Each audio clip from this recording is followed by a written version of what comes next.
අයගොන් අපි දැන් මේ ඉන්නේ දෙදරුවේ ව්‍යාපෘතියේ මෙන්න මෙතනින් තමයි වාහනවලට සීලම දේවල් ටික කන්ට්‍රෝල් කරන්න මෙතන තමයි කන්ට්‍රෝල් රූම් එක තියෙන්නේ. ඉතින් මෙතන මේ අපි මෙතන ඔරිජිනල් පෙන්නන්න මෙතනින් තමයි මේ සීලම වාහනවලට ටික කන්ට්‍රෝල් කරන්න. ඉතින් අපිට බලාපොරොත්තු සීලම දේවල් තමයි තිබ්බේ.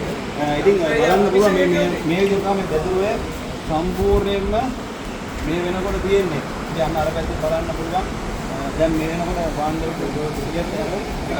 වගේ වාහන හතරක් විතර තමයි දැන් මේ වෙලාවේ අරලා තියෙන්නේ. මේ සෑහෙන කරපන්දක් මේ කන්ට්‍රෝල් රූම් එකෙන් තමයි මේන්ටේන් කරන්න කියලා පස්සෙට මුදාරින් සිදු කරේ. ඒක දෙවියන් බලන්න පුළුවන්.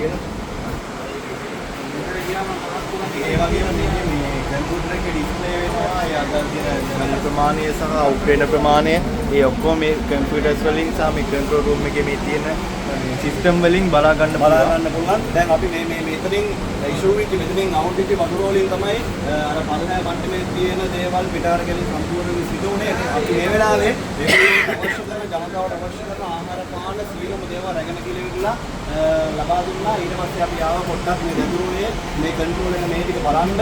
ඉතින් මේක සම්පූර්ණයෙන්ම එන්න බැරි තැනක්. නමුත් අපි මේ ටික ඔක්කොම පෙන්නන්න ආවා කරගෙන. ඉතින් අන්න අතෙන් තමයි දෙවන්ත ජල ධාරාව මේ දදුරුවේ තියෙන දදුරුවෙන් මෙන්න මෙතනින් තමයි ගලාගෙන ගියේ. ඉතින් ඔයගොල්ලන්ට බලන්න පුළුවන් මේ වෙනකොට තත්ත්වය කොහොමද වෙලා තියෙන්නේ කියලා.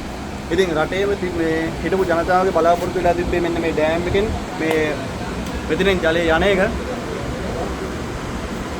හරිද?